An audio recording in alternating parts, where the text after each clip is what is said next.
वो है chapter number 4 and 5 first year class sequence and series के बारे में। तो एक इम्पॉर्टेंट क्वेश्चन इसमें वो है अर्थमेटिक के बारे में कि if 4 terms are in AP whose sum is 120, whose sum is 120, then its first term is dash। ये क्वेश्चन है, यानी F T means it's first term is dash. तो वो टर्म्स गिवन नहीं है, तो एपी मीन्स हमें डिफरेंस चाहिए। अगर यहाँ पे 5 टर्म्स 3 टर्म्स, तो इसका मकसद है कि ऑड है, ऑड तो ए लाजमी होना चाहिए, लेकिन ये कह रहा है 4 टर्म्स, इसका मकसद ये इवन है। तो आपने सपोज किया ए के ए माइनस डी, तो आपको एक रखना है ए प्लस डी, एक नेगेटिव एक पॉजिटिव। फिर इस तरफ आपको सपोज करना है ए माइनस 3d, तो इस तरफ जो सपोज करना है वो है a plus 3d। These are supposing numbers in AP, let these 4 numbers in AP. अब क्वेश्चन कह रहा है कि इनको सम किया जाए। It means a minus 3d sum, a minus d sum, a plus d sum, a plus 3d। तो उसने कहा है कि इन 4 का सम 120 है। ठीक है, ये 120 आ गया। तो आप कहोगे ये माइनस 3d, ये प्लस 3d कैंसिल, ये माइनस डी, ये plus d cancel. 1 2 3 4, how many a? 4a is equal to 120। तो ए क्या आएगा सर? 120 को 4 डिवाइड करेगा तो 120 डिवाइड बाय 4 तो 30। यानी ये जो सीक्वेंस है 4 टर्म वाली, इसका जो फर्स्ट टर्म होगा ना वो हमेशा 30 होगा। अभी तो फिर डी क्या होगा उसने पूछा नहीं, क्योंकि एमसीक्यू हमें चाहिए। तो उसने एमसीक्यू की तरह क्वेश्चन किया है कि अगर 4 टर्म एपी में, तो आपको इस तरीके से सीक्वेंस को उठाना है। सपोज करना है सर 5 टर्म, तो यहां पे दरमियान में ए देना है। अगर ऑड है तो ए सिलेक्ट जरूर करना, अगर इवन है तो आपको क्या करना है, ए को सिलेक्ट नहीं करना। इस तरफ अगर है a plus D, A plus 3d, तो इस तरफ दोनों माइनस। सर 6 टर्म अगर है तो यहां पे आ जाएगा ए प्लस 5d, और इस तरफ आ जाएगा a minus 5d। Okay, done हो गया। तो ये एक प्रॉब्लम और उसका आंसर मिल गया। तो स्टूडेंट आज का अपना एक और सवाल है, वो ये कि दी सम ऑफ अर्थमेटिक सीरीज, वो सीरीज गिवन है 8 6 इस तरीके से अप टू n टर्म्स। तो क्वेश्चन कह रहा है इनका जो सम है वो सम टोटल कितना आ रहा है। वो कह रहा है इनका जो सम आ रहा है वो है 20 और 4। अच्छा, यहां पे ये 10 है, 10 के बाद 2 नंबर कम, ये 8 हो गया, ये 18, 2 नंबर कम तो ये 6 हो गया। इस तरीके से ये सीरीज कंटिन्यू है। Whose sum is 24। तो वो क्वेश्चन करेगा कि n इज डैश, या क्वेश्चन करेगा कि हाउ मेनी। हमने पहले भी पढ़ा था, अगर हाउ मेनी आ जाए तो इसका मकसद है कि वो कह रहा है कि टोटल काउंटिंग करके बतानी है। तो हमने एक फार्मूला पढ़ा था सम ऑफ अर्थमेटिक का, n/2 2a plus n minus 1 into D. तो स्टूडेंट सम ऑफ गिवन है 24, n हमें मालूम करना है। तो 2 और a की वैल्यू अपने पास 10 है, प्लस ब्रैकेट अपनी जगह सेम और डिफरेंस है -2। क्यों कि 10 और 8 के दरमियान 8 माइनस 10 मीन्स -2। तो क्वेश्चन कह रहा है कि ये 24 सेम n/2, इन दोनों से 2 कॉमन हो गया, तो ब्रैकेट में 10 minus into plus minus n minus into minus plus 1, क्योंकि 2 दोनों से कॉमन है, 2 2 में कैंसिल होगा, ये 24 होगा। यहां पे 10 और 1 11 इंटू n और minus n into n square, ये एक क्वाड्रेटिक इक्वेशन बन रही है। इसको आप सीधा करोगे यानी तरतीब से, जिसको हम कहते हैं स्टैंडर्ड फॉर्म में रखना, तो ये स्टूडेंट स्टैंडर्ड फॉर्म में इक्वेशन आ गई। अब क्वेश्चन कह रहा है कि हमें एन चाहिए, यहां से ज्यादा हल ना करो, बस इस 11 के दो फैक्टर बनाओ। सर अगर रखा जाए 3 और 8, तो 3 8 का 24, 3 माइनस का और 8 भी माइनस का, तो 3 और 8 का टोटल वापस 11 बन जाएगा। यस, तो सर n माइनस 3 एक फैक्टर बनेगा, n माइनस 8 एक दूसरा फैक्टर बनेगा। तो उसने कहा है कि how many numbers in this series, तो आप कहोगे अगर पेपर में आ जाए 3 तो ये 3 भी सही है, और वैसे भी आसान है, 10 और 8 18, 18 और 6, यस सर सही आ रहा है। अगर सवाल है कि 8, तो आप इसको इस तरीके से लिखोगे 10 फिर 8 प्लस 6 प्लस 4 प्लस 2 फिर 0 फिर -2 -4, तो 1 2 3 4 5 6 7 8, लेकिन ये 2 2 में कैंसिल, 4 4 में कैंसिल, तो इन सब का सम भी वापस वो सेम आएगा 24। यस, ये दो टॉपिक थे अर्थमेटिक के बारे में, और वेरी इंपॉर्टेंट क्वेश्चन है ये वाला। अच्छा, अब सवाल है कि हमें चाहिए जियोमेट्रिक मीन, जीएम। आज का टॉपिक, नया टॉपिक, वो है एक्सरसाइज के लिए। सर कौन सी एक्सरसाइज? ज्योमेट्रिक मीन की एक्सरसाइज। जी जी, कल एक जी, यहां से जो नंबर आप लिखोगे पॉजिटिव में, तो इसका मकसद है या तो वो डी के जरिए इंक्रीज होगा, अगर डी पॉजिटिव है तो, या तो डी के जरिए डिक्रीज होगा, या तो वो डी नेगेटिव है। तो एट ए टाइम सारे पॉजिटिव नहीं, जो यहां पे आपने लिखा है तो इसका मकसद है डी पॉजिटिव के जरिए, तो एक और लिखना है इसके मुखालिफ में, यानी नेगेटिव के लिए। अगर और ये लिखा तो ऐसा और भी लिखना पड़ेगा। इनका रीजन क्या है? इनका रीजन ये है कि ये डी जो अगर मिले तो वो पॉजिटिव भी मिलेगा, नेगेटिव भी मिलेगा। इसकी वजह से या तो वो एपी इंक्रीज होगी 4 टर्म, या 4 टर्म आस्ता आस्ता वो डिक्रीज होगी, लेकिन इन दोनों कंडीशन में सम क्या होगा? 120 होगा। ये सवाल है। डन। तो अब आगे जीएम माना जियोमेट्रिक मीन। अच्छा, मीन है क्या? अर्थमेटिक में पढ़ा था कि मीन मीन्स फर्स्ट और लास्ट के दरमियान विथ अ डेफिनेट रूल। तो आप कहोगे कि दी मिडिल और मिडिल ट्रम और ट्रम्स, यानी एक या एक से ज्यादा मिडिल ट्रम और middle terms between first term and last term with definite rule.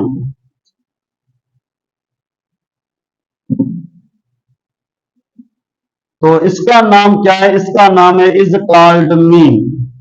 तो स्टूडेंट अभी कौन सा डेफिनेट रूल है? सर इसका डेफिनेट रूल है कॉमन रेशो। जब इसका मकसद है कॉमन रेशो, तो it means is geometric mean कहलाएगी। तो फर्ज कीजिए अपने पास ये है फर्स्ट टर्म और ये है लास्ट टर्म, इनके दरमियान एक है जी कैपिटल। लास्ट लेक्चर्स में हमने पढ़ा था ए कैपिटल। तो ए कैपिटल का मकसद है कि अर्थमेटिक मीन, ये है G capital, it means geometric mean. तो अभी एक है, it means single geometric mean चाहिए। यानी ज्योमेट्रिक मीन कौन सी? सर सिंगल ज्योमेट्रिक मीन चाहिए, are in GP. Yes student, तो इनके दरमियान एक रेशो होगा, वो है जी अपान ए। फिर इन दो के दरमियान भी एक रेशो होगा, इट मींस बी अपान जी। यहां पे एक एमसीक्यू है, पेपर में करा जाए कि if single geometric mean between first term and last term, चाहे वो ए बी, चाहे एक्स वाई, चाहे पी क्यू, चाहे अल्फा बीटा, तो इसको लिखने का एक तरीका ये है रेशो बनाना। कभी कभार ये इस तरीके से नहीं होगा, ये भी इंपॉर्टेंट है कि सर ये जो आपने जी अपान ए लिखा है, it means g ratio a, और ये जो है वो है बी रेशो जी। तो इनके दरमियान ये जो इक्वल टू है, इसको हम कहते हैं प्रोपोर्शन। यानी व्हाट इज प्रोपोर्शनलिटी?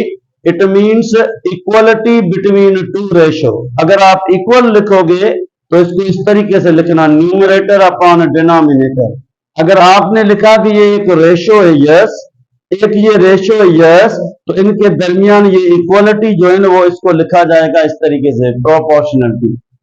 ठीक, अब सवाल है कि सर तो ये जी फर्स्ट एंड जी लास्ट ये क्या है? इनका नाम है कि एक्सट्रीम्स, और ये जो अंदर दोनों इनका नाम है मीन। अब क्वेश्चन किया जाए कि अगर यहां क्रॉस मल्टीप्लीकेशन तो जी इंटू जी और ए इंटू बी, ए बी, इसी तरीके से इन दोनों को मल्टीप्लाई किया जाए वही सेम आएगा, मीन दोनों को मल्टीप्लाई किया जाए वो सेम आएगा। यानी ये जो कंडीशन है वो इससे भी बनेगी और इससे भी बनेगी। अब सवाल है हमें जी स्क्वायर नहीं चाहिए, तो square root on a b and g square, तो ये ज्योमेट्रिक मीन बन गई अंडर रूट ए बी, लेकिन प्लस माइनस। यहां पे एक एमसीक्यू है, ये फार्मूला तो बन गया। फर्ज कीजिए हमने पढ़ा था सिंगल अर्थमेटिक मीन के लिए ये फार्मूला, अब ये सिंगल ज्योमेट्रिक मीन के लिए फार्मूला। लेकिन एक सवाल है, क्या सर प्लस या माइनस या दोनों? वो शर्त डिपेंड करता है वहां पे प्रॉब्लम कैसे मिलेगा। अगर a b are negative numbers, तो ये जो जी है वो लेस देन जीरो। अगर ये a b are positive numbers, तो ये जो जी है वो ग्रेटर देन जीरो। यानी जी वही सेम है square root of a b. अगर वैल्यू अपने पास है यहाँ पे 2, यहाँ पे 4, तो ये पॉजिटिव के लिए, यहाँ पे -4, यहाँ पे -8 सपोज, तो फिर negative under root a b. ये है एक कंडीशन। ओके, शाबाश। अच्छा, ये अपना टॉपिक जो है वो सिंगल ज्योमेट्रिक मीन है। अगर कोई कहे सर घर जाकर इसकी स्टडी करें, तो ये है 4.6। तो स्टूडेंट सिंगल ज्योमेट्रिक मीन के लिए एक्सरसाइज 4.6 का क्वेश्चन 1 जरूर पढ़ना। इस क्वेश्चन 1 से सिंगल ज्योमेट्रिक मीन क्लियर हो जाएगी। ठीक है सर, कैसे क्वेश्चन आएगा? फर्ज कीजिए क्वेश्चन आया कि geometric mean between x and y is dash, तो फिर आप क्या लिखोगे sir? Square root of x y.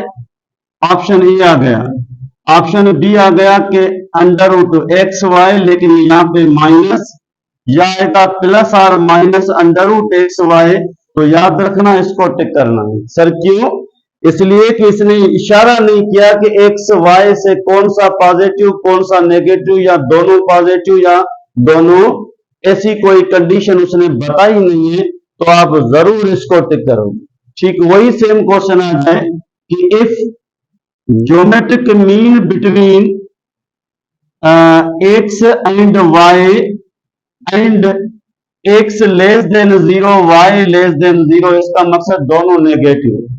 तो आपको इससे कंडीशन जो लेनी है ज्योमेट्री के लिए वो ये होगी एक्स वाई, लेकिन यहाँ पे माइनस, सिर्फ एक ही लेनी है। अगर सर ये ग्रेटर देन जीरो, ये भी ग्रेटर देन जीरो, तो आप सिर्फ पॉजिटिव वाला फार्मूला लेंगे।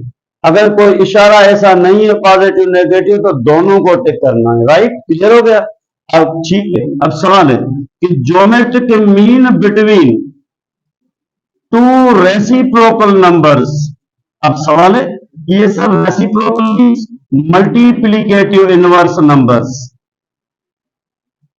ठीक, क्या होगी? इज डैश, तो याद रखना +-1, ये फिक्स याद करना है। फर्ज कीजिए आपके पास फर्स्ट नंबर है 1 या ओमेगा, और सेकंड नंबर है ओमेगा स्क्वायर। याद रखना, आगे हम पढ़ेंगे जरूर क्वाड्रेटिक में कि omega and omega square are two root value of cubic equation, unit equation. तो स्टूडेंट अगर मैं कहूं कि ये ज्योमेट्रिक मीन है प्लस माइनस, तो आप लिखोगे ओमेगा इंटू ओमेगा स्क्वायर इसकी जगह, तो ये प्लस माइनस ओमेगा क्यूब बनेगा, और ओमेगा क्यूब हमेशा 1 के बराबर है। तो 1 का स्क्वायर रूट हमेशा 1 होगा। जो भी रेसिप्रोकल है, आप कहोगे सर ये क्या है, omega and omega square are two root value of equation, कौन सी सर, यूनिट इक्वेशन। जैसे मैंने लिखा x cube is equal to 1, ठीक है, इस तरफ जाएगी तो x cube minus 1 equal to 0। तो the all roots of a cubic equation, कौन सी, यूनिट। तो आप कहोगे 3 रूट्स, एक 1, एक ओमेगा, एक ओमेगा स्क्वायर। इस पे कोई परेशान होने की इसलिए जरूरत नहीं है कि वैसे तो ये टॉपिक है क्वाड्रेटिक इक्वेशन का, क्यूबिक इक्वेशन का, अभी हमने पढ़ा नहीं है, लेकिन इसमें भी आ सकता है। तो मैंने अभी सीक्वेंस एंड सीरीज के ज्योमेट्रिक में कहा, जैसे मैंने कल एक टॉपिक पढ़ाया था आयोटा 1 माइनस आयोटा एंड आगे क्या आएगा, तो इसमें भी ये 3 है, 1 ओमेगा ओमेगा स्क्वायर। तो मैंने कहा omega and omega are dash, तो आप कहोगे they are reciprocal of each other. जब इन दोनों को यहाँ पे मल्टीप्लाई करोगे तो ये ओमेगा क्यूब है, तो ओमेगा क्यूब हमेशा 1 के बराबर है, इसीलिए आंसर आ गया। एक और मैं क्वेश्चन सिखाऊं कि सर फर्ज कीजिए कोई और दे दे, तो मेरे पास है 1/2 एंड 2, ये दो नंबर्स। मैंने आपसे क्वेश्चन किया कि ज्योमेट्रिक मीन चाहिए बिटवीन दिस एंड दिस, तो आप लिखोगे 1/2 इज द फर्स्ट नंबर यानी a, geometric mean and 2 is the last number. तो ज्योमेट्रिक मीन क्या होगी, वही सेम क्वेश्चन मेरा है, a b, it means plus minus a की वैल्यू बी की वैल्यू, 2 में cancel, what is answer, plus minus 1। तो these numbers are reciprocal of each other, yes, these numbers are also reciprocal of each other। और भी कोई आप taking कीजिए, फर्ज कीजिए अपने पास एक नंबर है आयोटा और एक नंबर है माइनस आयोटा, तो इनके दरमियान भी ज्योमेट्रिक मीन चाहिए, प्लस माइनस ए और माइनस आयोटा, ए इंटू बी, फार्मूला में ए इंटू बी। तो स्टूडेंट ये plus minus, minus same iota into iota, what is iota square, yes sir, minus into minus plus 1 आ गया, सही है। ओके, कि अगर कहा जाए कि ज्योमेट्रिक मीन चाहिए बिटवीन 3 एंड 27 इज डैश, तो ये रेसिप्रोकल नहीं है, मीन चाहिए, तो कन्फर्म में इसकी जो रिजल्ट मिलेगी वो कभी 1 नहीं होगी। क्यों sir, they are not reciprocal of each other. तो आप कहोगे सर इसकी सीक्वेंस पहले बनाओ, एक क्वेश्चन ये है, और 27 इज डैश सीक्वेंस, ये भी क्वेश्चन है सर, या एपी या जीपी या एचपी, तो आप कहोगे ये क्या है, जीपी है। तो here first term is 3, last term is 23, तो G is equal two plus minus 3 into 27। तो स्टूडेंट ये प्लस माइनस या तो डायरेक्ट 81 या इससे भी दो फैक्टर 3 बनाओ, तो सर एक पेयर बनेगा, ये दूसरा पेयर बनेगा, रूट से बाहर ये होगा 9। यस, यानी इसका मकसद ये कि आपके पास ये है फर्स्ट नंबर और ये आपके पास है 27 लास्ट नंबर, और दरमियान में मीन है। अगर आपने 9 मीन रखी फिर भी सही है, क्योंकि 9/3 ratio is 3, 27/9 ratio is also 3। अगर आपने यहाँ 3 और -9 27 रखा तो नहीं, तो -9 divide by 3 is -3, 27 divide by -9 is also -3। तो इसको हम क्या कहते हैं, याद रखना, अगर इस तरीके से तो ये प्लस ये माइनस, फिर प्लस आगे जो भी आएगा वो माइनस होगा, तो इसको हम कहते हैं alternate sequence. Alternate means plus minus, या इसका दूसरा नाम है oscillate, oscillation means plus minus plus, या तो continue plus plus plus plus plus, तो वो अल्टरनेट या ऑसिलेट नहीं है, या continue minus minus minus minus minus, फिर भी वो अल्टरनेट ऑसिलेट नहीं है। अगर एक प्लस फिर माइनस, तो ये स्पेशल होता रहता है ज्योमेट्रिक में। तो सर ऐसी कंडीशन का नाम क्या है? सुनो, फर्ज कीजिए एक है 3927, तो आप कहोगे ये जीपी इंक्रीजेस। अगर ये इस तरीके से मिल गई, ये जीपी डिक्रीजेस, अगर ये इस तरीके से मिल गई तो कल मतलब सिखाया था ये कांस्टेंट जीपी। अगर कहा जाए कि सर इस तरीके से प्लस फिर माइनस प्लस, तो इसको इंक्रीज नहीं कहा जाएगा, डिक्रीज नहीं कहा जाएगा, कांस्टेंट नहीं कहा जाएगा, तो इसका नाम है कांस्टेंट। क्या? सॉरी, इसका नाम है अल्टरनेट जीपी, या इसका नाम क्या है सर? ऑसिलेट। ठीक है, ऑसिलेशन जिसको कहते हैं हम। ठीक है, तो याद रखना ये कब होगी sir? Plus minus plus minus plus minus, ये सिर्फ ज्योमेट्रिक के लिए याद रखना, कभी अर्थमेटिक के लिए ये नहीं है। डन हो गया? समझ में आया? तो आगे कंटिन्यू रखते हैं इसको। If geometric mean between x and 5 is 3, then x is dash। ये वेरी इंपॉर्टेंट क्वेश्चन है, एक मैंने मैथमेटिक्स में सिखाया था। इसका मकसद है कि आपके पास ज्योमेट्रिक मीन खुद गिवन है, ये जो दो फर्स्ट एंड लास्ट नंबर इसमें एक गायब है, मिसिंग है, तो आपको क्या करना है? इस x की वैल्यू निकालनी है बाय दिस फार्मूला। तो ज्योमेट्रिक मीन गिवन है क्या? 3 प्लस माइनस a की जगह आप रखोगे x मल्टीप्लाई 5, इसको करना है squaring on both side student. तो ये 9 और ये प्लस माइनस स्क्वायर की वजह से खत्म, 5x, तो ये 5 चला जाएगा इसकी अपान में, 9/5। अगर मैं आपको कहूं यहां पे रखा जाए 9/5, तो 5 5 कैंसिल, 9 अंडर रूट क्या होगा? यस 3 मिलेगा भाई। इसी तरीके से अगर GP between 9 and y is 81, then question कह रहा है देन बताओ y क्या होगा? तो क्वेश्चन वही सेम है, चाहे वो फर्स्ट टर्म पूछे चाहे वो लास्ट टर्म पूछे। सर ये 81 है और इसकी वैल्यू है 9 into y, squaring on both side, तो 81 का स्क्वायर यहां पे छोड़ दो, और ये 9y। स्टूडेंट हमें y मालूम करना है, तो 81 81 दो टाइम अपॉन 9, तो 9 1 9, 9 टाइम, इसको आप मल्टीप्लाई करेंगे 9 और 72। सर इस y की वैल्यू रखी जाएगी 729 मल्टीप्लाई बाय 9, जो इनसे आंसर आएगा वो कन्फर्म है 81 आएगा। Okay, stop.